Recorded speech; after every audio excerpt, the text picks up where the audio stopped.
ಎಲ್ಲರಿಗೂ ನಮಸ್ಕಾರ. ಕರ್ನಾಟಕದಲ್ಲಿ ಲ್ಯಾಂಡ್ ಜೆಹಾದ್ ಏನು ನಡೀತಾ ಇದೆ, ವಫ್ ವಿವಾದ, ಇದನ್ನು ಭಾರತೀಯ ಜನತಾ ಪಕ್ಷ ಅತ್ಯಂತ ಗಂಭೀರವಾಗಿ ತೆಗೆದುಕೊಂಡಿದೆ. ಇಡೀ ದೇಶಾದ್ಯಂತ ಈ ರೀತಿ ನಡೀತಾ ಇದೆ. ಆದರೆ ಕರ್ನಾಟಕ ಇದನ್ನು ಬಹಳ ಬಿಜೆಪಿ ಘಟಕ ಗಂಭೀರವಾಗಿ ತೆಗೆದುಕೊಂಡಿದೆ. ಸನ್ಮಾನ್ಯ ನರೇಂದ್ರ ಮೋದಿಯವರು ಏನು ವಫ್ ತಿದ್ದುಪಡಿ ಕಾಯ್ದೆಯನ್ನು ಮಸೂದೆಯನ್ನು ಮಂಡನೆ ಮಾಡಿದ್ದಾರೆ, ಇದಕ್ಕೆ ಕರ್ನಾಟಕದಲ್ಲಿ ಈಗಾಗಲೇ ನಡೆದಿರುವಂತಹ ಬೆಳವಣಿಗೆಗಳು ಪುಷ್ಟಿಯನ್ನು ಕೊಡ್ತವೆ. ಮಾನ್ಯ ಜಮೀರ್ ಅಹಮದ್ ಅವರು ಏನು ಪ್ರೊಸೀಡಿಂಗ್ಸ್ ಅನ್ನು ಮಾಡಿದ್ದಾರೆ ಅದರಲ್ಲಿ ಸ್ಪಷ್ಟವಾಗಿ ಉಲ್ಲೇಖ ಮಾಡಿದರು, ಮಾನ್ಯ ಮುಖ್ಯಮಂತ್ರಿಗಳ ಸೂಚನೆಯ ಮೇರೆಗೆ ನಾನು ಈ ಅದಾಲತ್ಗಳನ್ನು ಮಾಡ್ತಾ ಇದ್ದೀನಿ ಅಂತ. ಇಲ್ಲಿಯವರೆಗೆ ಮುಖ್ಯಮಂತ್ರಿಗಳು ಅದರ ಬಗ್ಗೆ ಸ್ಪಷ್ಟನೆಯನ್ನ ಕೊಟ್ಟಿಲ್ಲ. ಅಂದ್ರೆ ಮಾನ್ಯ ಮುಖ್ಯಮಂತ್ರಿಗಳು ಇದನ್ನ ಒಪ್ಕೊಂಡಿದ್ದಾರೆ ಅಂತ ಆಯ್ತು. ಮಾನ್ಯ ಮುಖ್ಯಮಂತ್ರಿಗಳು ಇದನ್ನ ಒಪ್ಕೊಳ್ತಾರೆ ಅಂತ ಹೇಳಿದ್ರೆ ಈ ರಾಜ್ಯದ ಲಕ್ಷಾಂತರ ಜನ ರೈತರ, ಮಠಗಳ, ವಿದ್ಯಾಸಂಸ್ಥೆಗಳ ಸಾರ್ವಜನಿಕ ಆಸ್ತಿ ಬೇರೆಯವರ ಹೆಸರಿಗೆ ದಾಖಲಾಗಲಿಕ್ಕೆ ಮುಖ್ಯಮಂತ್ರಿಗಳೇ ನೇರ ಹೊಣೆ. ಹಾಗಾಗಿ ಮಾನ್ಯ ಮುಖ್ಯಮಂತ್ರಿಗಳು ಈ ರಾಜ್ಯದ ಜನತೆಗೆ ಸ್ಪಷ್ಟಪಡಿಸಬೇಕು, ಜಮೀರ್ ಅಹಮದ್ ಅವರಿಗೆ ನಾನು ಸೂಚನೆ ಕೊಟ್ಟಿದ್ನೋ ಅಥವಾ ಕೊಟ್ಟಿಲ್ವೋ ಇದನ್ನ ಸ್ಪಷ್ಟಪಡಿಸುವ ಜವಾಬ್ದಾರಿ ಮಾನ್ಯ ಮುಖ್ಯಮಂತ್ರಿಗಳ ಮುಂದೆ ಇದೆ. ಒಂದು ವೇಳೆ ಸೂಚನೆ ಕೊಡಲಾರದೆ, ಜಮೀರ್ ಅಹಮದ್ ಅವರು ನನ್ನ ಗಮನಕ್ಕೆ ತರಲಾರದೆ ನನ್ನ ಹೆಸರನ್ನ ಈ ರೀತಿ ಬಳಸಿಕೊಂಡಿದ್ದಾರೆ ಅಂತ ಹೇಳಿ ಮುಖ್ಯಮಂತ್ರಿಗಳು ಹೇಳೋದಾದ್ರೆ ತಕ್ಷಣ ಸಚಿವ ಸಂಪುಟದಿಂದ ಜಮೀರ್ ಅಹಮದ್ ಅನ್ನ ವಜಾಗೊಳಿಸಬೇಕು.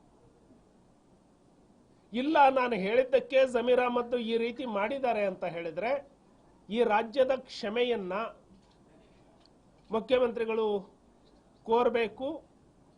ಬೀರಲಿಂಗೇಶ್ವರ ಗುಡಿಯನ್ನು ಕೂಡ ಕಾಲಂ ನಂಬರ್ 11ರಲ್ಲಿ ಸೇರಿಸಿದ್ದಕ್ಕಾಗಿ ಸಂತಾಪವನ್ನ ವ್ಯಕ್ತಪಡಿಸಬೇಕು. ಹಾಗಾಗಿ ಈ ನಿಟ್ಟಿನಲ್ಲಿ ಇದನ್ನ ಅತ್ಯಂತ ಗಂಭೀರವಾಗಿ ತೆಗೆದುಕೊಂಡು ಮಾನ್ಯ ವಿಜೇಂದ್ರ ಅವರು 4ನೇ ತಾರೀಕು ಬೀದರ್, ಕಲಬುರಗಿ, 5ನೇ ತಾರೀಕು ರಾಯಚೂರು ಮತ್ತು ಯಾದಗಿರಿ, 6ನೇ ತಾರೀಕು ಕೊಪ್ಪಳ ಜಿಲ್ಲೆಯಲ್ಲಿ ಪ್ರವಾಸವನ್ನು ಕೈಗೊಳ್ತಾ ಇದ್ದಾರೆ. ಕೊಪ್ಪಳದ ಕಾರಟಗಿಯಲ್ಲಿ ಬಹಳಷ್ಟು ರೈತರ ಪಹಣಿಯಲ್ಲಿ ಈ ವಫ್ ಅಂತ ಹೇಳಿ ನಮೂದಾಗಿರೋದ್ರಿಂದ ಕಾರಟಗಿಯಲ್ಲಿ ದೊಡ್ಡ ಪ್ರಮಾಣದ ಹೋರಾಟವನ್ನು ಕೈಗೊಂಡು ಈ ರಾಜ್ಯ ಸರ್ಕಾರವನ್ನು ಎಚ್ಚರಿಸುವಂತಹ ಮಟ್ಟದ ಹೋರಾಟವನ್ನು ಮಾಡಲಿಕ್ಕೆ ಈಗಾಗಲೇ ಎಲ್ಲ ಮುಖಂಡರು ಸೇರಿ ತೀರ್ಮಾನವನ್ನು ಮಾಡಿದ್ದಾರೆ. ಸೊ ಕಾರಟಗಿಯಲ್ಲಿ ಬೆಳಗ್ಗೆ 11:15 ಸಾವಿರಾರು ಜನ ರೈತರ ಜೊತೆಗೆ ಈ ಸರ್ಕಾರದ ನೀತಿಯನ್ನು ವಿರೋಧಿಸಿ ಬಿಜೆಪಿ ಹೋರಾಟವನ್ನು ಕೈಗೊಳ್ಳುತ್ತೆ. ಏನು ಡಿಸೆಂಬರ್ 9ರಿಂದ ಅಧಿವೇಶನ ಪ್ರಾರಂಭ ಆಗ್ತಾ ಇದೆ. ಸದನದ ಒಳಗೆ ಬಹಳಷ್ಟು ವಿಷಯಗಳನ್ನು, ಈ ರಾಜ್ಯ ಸರ್ಕಾರದ ವೈಫಲ್ಯಗಳನ್ನು, ಬೆಲೆ ಏರಿಕೆಯನ್ನು, ಕುಸಿದು ಬಿದ್ದಿರುವಂತಹ ಕಾನೂನು ಸುವ್ಯವಸ್ಥೆಯನ್ನು, ಅದರೊಟ್ಟಿಗೆ ವಫ್ ವಿಚಾರವನ್ನು ಗಂಭೀರವಾಗಿ ತೆಗೆದುಕೊಂಡು ರೈತರ ಪರವಾಗಿ, ಸಾರ್ವಜನಿಕರ ಪರವಾಗಿ, ಹಾಗೆ ಈ ಅಕ್ರಮಗಳನ್ನು, ಈ ಅಕ್ರಮಕ್ಕೆ ಕಾರಣಕರ್ತರಾದಂತಹವರ ಮೇಲೆ ಕ್ರಮಕ್ಕೆ ಒತ್ತಾಯಿಸಿ ಸದನದ ಒಳಗೆ ಮತ್ತು ಹೊರಗೆ ಬಿಜೆಪಿ ತನ್ನ ಬದ್ಧತೆಯ ಹೋರಾಟವನ್ನು ಮಾಡ್ತಾ ಇದೆ. ಭಾರತೀಯ ಜನತಾ ಪಕ್ಷ ರಾಷ್ಟ್ರೀಯ ಪಕ್ಷ. ರಾಷ್ಟ್ರೀಯ ಪಕ್ಷದಲ್ಲಿ ಗುಂಪುಗಳಿಗೆ ಅವಕಾಶ ಇಲ್ಲ.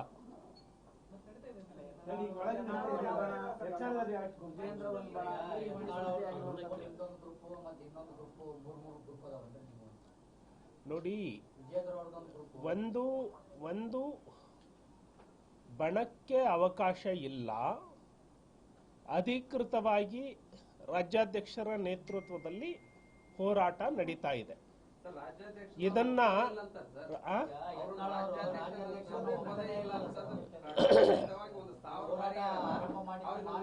ಶಕ್ತಿ ಇಲ್ಲ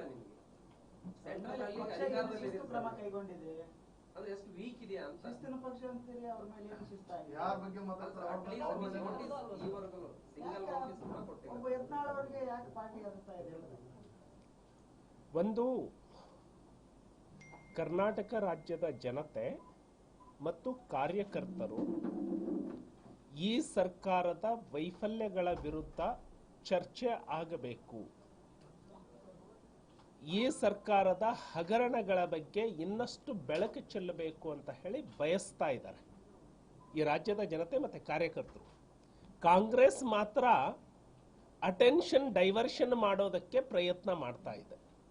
ಅಟೆನ್ಷನ್ ಡೈವರ್ಷನ್ನಿಗೆ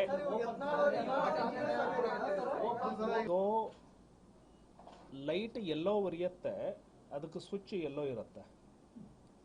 ಸ್ವಿಚ್ ಎಲ್ಲೋ ಒತ್ತಿ ಯಾರದ್ದೋ ಲೈಟ್ ಉರಿಸ್ತಾ ಇರೋದಕ್ಕೆ ಯಾರೂ ಕೂಡ ಬಲಿ ಆಗಬಾರದು ಅಂತ ಈ ರಾಜ್ಯದ ಕಾರ್ಯಕರ್ತರು ಬಯಸ್ತಾರೆ.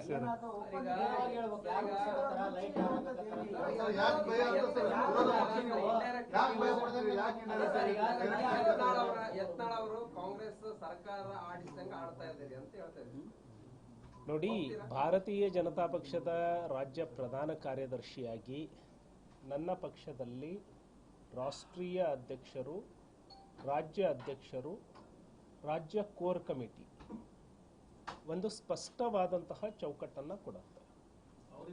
ಆ ಚೌಕಟ್ಟನ್ನ ಮೀರಿ ಹೋದಾಗ ಕಾರ್ಯಕರ್ತರಿಗೆ ಯಾರೇ ಹೋದ್ರೂ ನೋವಾಗತ್ತೆ.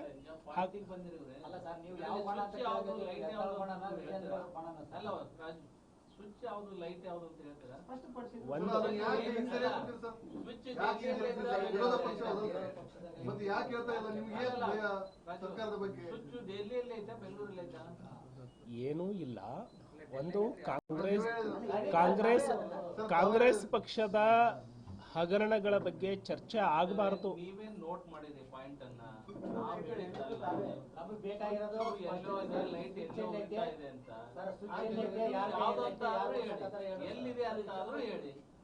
ಒಂದು ಈ ಕಾಂಗ್ರೆಸ್ ಪಕ್ಷದ ಹಗರಣಗಳ ಬಗ್ಗೆ, ವೈಫಲ್ಯದ ಬಗ್ಗೆ ಚರ್ಚೆ ಆಗಬೇಕಿತ್ತಲ್ಲ. ಹಾಗಾಗಿ ಅಟೆನ್ಷನ್ ಡೈವರ್ಷನ್ನಿಗೆ ಈ ವಫ್ನನ್ನ ಬಳಸಿಕೊಳ್ಳೋದಕ್ಕೆ ಕಾಂಗ್ರೆಸ್ ಏನು ಪ್ರಯತ್ನ ಮಾಡ್ತು, ಅದಕ್ಕೆ ಯತ್ನಾಳ್ ಅವರ ಭಾವನೆಗಳು ಬಲಿಯಾಗಿದ್ದಾವೆ. ಪಕ್ಷದಲ್ಲಿ ಗುಂಪುಗಾರಿಕೆಗೆ ಅವಕಾಶ ಇಲ್ಲ. ಯತ್ನಾಳ್ ಅವರು ಕೂಡ ಗಂಭೀರವಾಗಿ ರಾಜ್ಯ ಸರ್ಕಾರದ ವಿರುದ್ಧ ಏನು ಸದನದ ಒಳಗೆ ಮತ್ತೆ ಹೋರಾಟ ಮಾಡಬೇಕಾಗಿದೆ, ಅದಕ್ಕೆ ಒಟ್ಟಾಗಿ ಹೋರಾಟ ಮಾಡ್ತಾರೆ ಅನ್ನುವಂತಹ ವಿಶ್ವಾಸ ನನಗಿದೆ. ಸೊ ಅವರು ಮಾಡುವಂತಹ ಹೋರಾಟಕ್ಕೆ ರಾಜ್ಯಾಧ್ಯಕ್ಷರು ಅಧಿಕೃತವಾಗಿ ಮಾಡುವಂತಹ ಹೋರಾಟ ಇದು ಪಕ್ಷದಿಂದ ಮಾಡುವಂತಹ ಹೋರಾಟ. ಅವ್ರದ್ದು ಹೋರಾಟ ವೈಯಕ್ತಿಕ ಆಗಿದೆ. ವೈಯಕ್ತಿಕ ಹೋರಾಟದಿಂದ ರಾಜ್ಯದ ಕಾರ್ಯಕರ್ತರಿಗೆ ನೋವಾಗ್ತಾ ಇದೆ. ಹಾಗಾಗಿ ಪಕ್ಷದ ಹೋರಾಟದ ಜೊತೆಗೆ ಜೋಡಿಸ್ಕೊಳ್ತಾರೆ. ಅದನ್ನ ವರಿಷ್ಠರು ಗಮನಿಸ್ತಾರೆ. ಅವರ ಸ್ಟೇಟ್ಮೆಂಟ್ಗಳ ಬಗ್ಗೆ ನಮ್ಮ ಪಕ್ಷದ ನಾಯಕರು ಗಮನಿಸ್ತಾರೆ. ಡೆಲ್ಲಿಯವರು ಬಂದು ಉತ್ತರ ಕೊಡಲ್ಲ ಸರ್. ಕಾರ್ಯಕರ್ತರು ಕನ್ಫ್ಯೂಸ್ ಆಗೋದು ತಪ್ಪ. ರಾಜ್ಯ ಪ್ರಧಾನಿ ನೋಡಿ ಪಕ್ಷದಲ್ಲಿ ವರಿಷ್ಠರು ಮಹಾರಾಷ್ಟ್ರ ಚುನಾವಣೆ, ಜಾರ್ಖಂಡ್ ಚುನಾವಣೆ, ಇತರ ಚುನಾವಣೆಗಳಿಂದ ಬ್ಯುಸಿ ಆಗಿದ್ದರು. ಈಗ ವರಿಷ್ಠರು ಕರ್ನಾಟಕದ ಬೆಳವಣಿಗೆಗಳನ್ನು ಗಮನಿಸ್ತಾ ಇದ್ದಾರೆ. ಸೊ ನಾನು ರಾಜ್ಯ ಪ್ರಧಾನ ಕಾರ್ಯದರ್ಶಿಯಾಗಿ ಸಂಘಟನೆಯ ವತಿಯಿಂದ ಈ ಕಾರ್ಯಕ್ರಮಗಳನ್ನು ಹಮ್ಮಿಕೊಂಡಿದ್ದೀವಿ. ರಾಜ್ಯಾಧ್ಯಕ್ಷರ ನೇತೃತ್ವದಲ್ಲಿ ನಡೆಯುತ್ತೆ. ರಾಜ್ಯದ ಬಿಜೆಪಿಯಲ್ಲಿ ಬಣ ಅನ್ನೋದು ಇಲ್ಲವೇ ಇಲ್ಲ. ಯಾವುದೇ ಆದರೂ ಕೂಡ ಅದು ರಾಜ್ಯದಿಂದ ಏನು ಕೇಂದ್ರದಿಂದ ಸೂಚನೆ ಬರುತ್ತೆ ಅದರ ಪರವಾಗಿನೇ ಆಗತ್ತೆ ಅಷ್ಟೇ. ಏನು ಬಿಜೆಪಿಯಲ್ಲಿ ಹಿನ್ನಡೆ ಆಗ್ತಾ ಇದೆ, ಸರ್ಕಾರದ ವಿರುದ್ಧ ಹೋರಾಟ ಆಗ್ತಾ ಇಲ್ಲ ಅನ್ನೋದು ಇಲ್ಲ. ಮಾನ್ಯ ಅವ್ರ ಪ್ರಶ್ನೆಗೆ ಉತ್ತರ ಬೇಡವಾ? ಈಗ ನೀವು ಹೇಳಿದ್ರೆ ಈಗ ವಿಜಯ ಇದ್ರು ಮಹಾರಾಷ್ಟ್ರದಾಗ ಯತ್ನಾಳ್ ಇವತ್ತಿನ ಸ್ಟೇಟ್ಮೆಂಟ್ ಕೊಡ್ತಾ ಇಲ್ಲ ಬಿಜೆಪಿ ವಿರುದ್ಧನೇ, ಬಿಜೆಪಿ ನಾಯಕರ ವಿರುದ್ಧನೇ ಮಾಡಕತ್ತೆ. 3-4 ವರ್ಷ ಅವ್ರ ಪ್ರಶ್ನೆಗೆ ಉತ್ತರ ಕೊಡೋದು ಬೇಡವಾ? ಅವ್ರ ಪ್ರಶ್ನೆಗೆ ನೀವು ಇವಾಗ ಮಹಾರಾಷ್ಟ್ರಕ್ಕೆ ಬಂದಿಲ್ಲ ಅಲ್ಲ, ಅವ್ರ ಪ್ರಶ್ನೆಗೆ ಉತ್ತರ ಬೇಡವಾ? ಹೇಳಿ ಸರ್, ಏನ್ ಪ್ರಶ್ನೆ? ಈಗ ಈಗ ಸದಾನಂದ ಗೌಡರು ಮೊನ್ನೆ ಒಂದು ಹೇಳಿಕೆ ಹೇಳಿದ್ರು, ಏನು ಯತ್ನಾಳರ ಹೇಳಿಕೆಯನ್ನು ಅವ್ರ ಮೇಲೆ ಕ್ರಮ ಕೈಗೊಳ್ಳದೇ ಇರೋ ಕಾರಣಕ್ಕಾಗಿ ಪಕ್ಷ ಈ ಸರ್ಕಾರ ವಿರುದ್ಧ.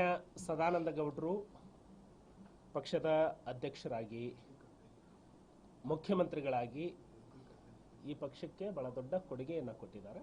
ಅಂತಹ ಸೀನಿಯರ್ ಅವರು ಮಾತನ್ನು ಹೇಳ್ತಾರೆ ಅಂತ ಹೇಳಿದರೆ ಆ ಮಾತಿನ ಹಿಂದೆ ಗಾಂಭೀರ್ಯ ಇದೆ.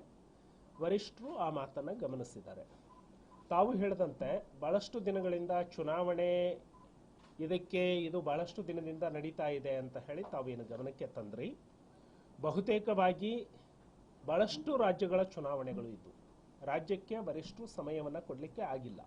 ಹಾಗಾಗಿ ಪಕ್ಷದ ಒಳಗಡೆ ಏನು ನಡೆಯುತ್ತೆ ಇದನ್ನೆಲ್ಲವನ್ನ ನಿಭಾಯಿಸುವಂತಹ ಸಮರ್ಥ ನಾಯಕರು ನಮ್ಮ ಪಕ್ಷದ ಒಳಗೆ ಇದ್ದಾರೆ. ವರಿಷ್ಠರು ಇದನ್ನು ಗಮನಿಸ್ತಾರೆ. ಅಥವಾ ಪಕ್ಷದಿಂದ ಅವ್ರಿಗೆ ಏನಾದರೂ ಕರೆ ಮಾಡಿದ್ರಾ? ನೋಡಿ, ಪಕ್ಷದಲ್ಲಿ ಮೂರು ತಂಡಗಳನ್ನು ಮಾಡಿದ್ದೀವಿ. ಆ 3 ತಂಡಗಳಲ್ಲಿ ಯಾರನ್ನು ಬಿಡ್ಲಾರದಂತೆ ಎಲ್ಲರನ್ನು ಜೋಡಿಸಿಕೊಳ್ಳುವಂತಹ ಕೆಲಸವನ್ನ ಮಾಡ್ತೀವಿ. ಅದರಲ್ಲಿ ಯತ್ನಾಳನ್ನು ಸೇರಿಸಿದಂತನೇ ತಂಡಗಳು ಆಗಿದ್ದಾವೆ. ತಂಡಕ್ಕೆ ಎಲ್ಲರಿಗೂ ಕರೆ ಹೋಗುತ್ತೆ. ಸ್ವತಃ ನಾನೇ ಬಹಳಷ್ಟು ಜನರಿಗೆ ರಾಜ್ಯ ನಾಯಕರ ತಂಡದಲ್ಲಿ ಯಾರ್ಯಾರಿದ್ದಾರೆ ಅವರಿಗೆ ಕರೆ ಮಾಡುವಂಥದ್ದನ್ನು ನಾವು ಮಾಡಿದ್ದೀವಿ. ಒತ್ತಡ ಇದ್ದವರು ಬರಲ್ಲ, ಕೆಲವೊಬ್ರು ಕಾರಣಗಳನ್ನು ಹೇಳಿದ್ದಾರೆ, ಕೆಲವೊಬ್ರು ಭಾಗವಹಿಸ್ತಾರೆ. ಹಾಗಾಗಿ ತಂಡಕ್ಕೆ ಸೇರಿಸಿಕೊಳ್ಳುವಂಥದ್ದು ಎಲ್ಲ ಪ್ರಯತ್ನಗಳು ಆಗ್ತವೆ. ಎಲ್ಲರನ್ನು ಒಳಗೊಂಡೇ ಹೋರಾಟವನ್ನ ಮಾಡ್ತೇವೆ. ಧನ್ಯವಾದ.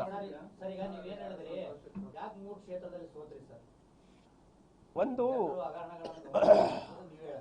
ಈ ರಾಜ್ಯದಲ್ಲಿ ಹಿಂದಿನ ಉಪಚುನಾವಣೆಗಳನ್ನು ನೀವು ನೋಡಿರ್ತೀರಿ.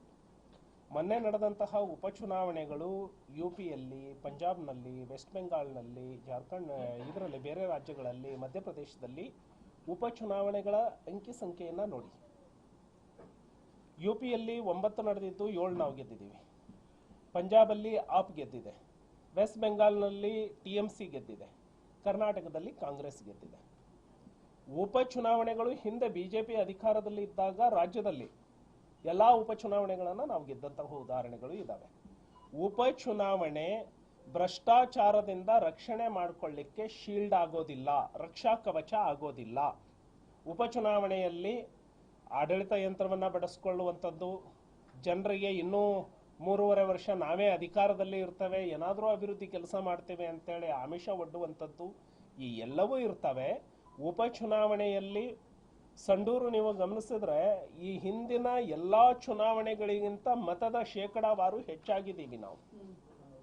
ಹಾಗಾಗಿ ಯಾವುದೋ ಒಂದು ಉಪಚುನಾವಣೆ ಮುಂದಿನ ದಿಕ್ಸೂಚಿ ಆಗೋದಿಲ್ಲ, ಭ್ರಷ್ಟಾಚಾರದ ರಕ್ಷಣೆ ಆಗೋದಿಲ್ಲ. ಮಾನ್ಯ ಸಿದ್ದರಾಮಯ್ಯನವರು ಏನು ಕ್ಲೇಮ್ ಮಾಡಿದ್ರು, ನಮ್ಮ ಮೇಲೆ ಇಷ್ಟು ದೊಡ್ಡ ಆರೋಪಗಳು ಮಾಡಿದ್ರು, ಆದ್ರೂ ಜನ ನಮ್ಮ ಪರವಾಗಿ ವೋಟ್ ಹಾಕಿದ್ದಾರೆ ಅಂದ್ರೆ ನಾವು ತಪ್ಪು ಮಾಡಿಲ್ಲ ಅಂತ ಅರ್ಥ ಅಂತ. ಬಹಳಷ್ಟು ಸಾರಿ ಸಿದ್ದರಾಮಯ್ಯನವರು ಹೇಳ್ತಿರ್ತಾರೆ, ನಾನು ಅಡ್ವೊಕೇಟ್ ಲಾ ಓದಿದ್ದೀನಿ ಅಂತ. ಕೋರ್ಟಲ್ಲಿ ಅಫಿಡವಿಟ್ ಹಾಕ್ಬಿಡಿ, 3 ಚುನಾವಣೆಯಲ್ಲಿ ಜನ ನಮ್ಮ ಪರವಾಗಿ ವೋಟ್ ಹಾಕ್ಬಿಟ್ಟಿದ್ದಾರೆ, ಹಾಗಾಗಿ ಮುಡಾ ಹಗರಣದಿಂದ ನಮ್ಮನ್ನ ಖುಲಾಸೆ ಮಾಡಿ, ST ಕಾರ್ಪೊರೇಷನ್ ಹಗರಣದಲ್ಲಿ ಏನು ಚಾರ್ಜ್ ಶೀಟ್ ಆಗಿದೆ ಅದನ್ನ ಡಿಸ್ಪೋಸ್ ಮಾಡಿ ಅಂತೇಳಿ ಅಫಿಡವಿಟ್ ಹಾಕಿ. ಸೊ ಉಪಚುನಾವಣೆಗಳು ಮಾನದಂಡ ಆಗೋದಿಲ್ಲ. ಉಪಚುನಾವಣೆಗಳು ಭ್ರಷ್ಟಾಚಾರದಿಂದ ರಕ್ಷಣೆ ಪಡ್ಕೊಳ್ಳಿಕ್ಕೆ ವೇದಿಕೆಯಾಗಿ ಬಳಸ್ಕೊಳ್ಳೋದಕ್ಕೆ ಸಾಧ್ಯ ಆಗೋದಿಲ್ಲ. ಧನ್ಯವಾದ.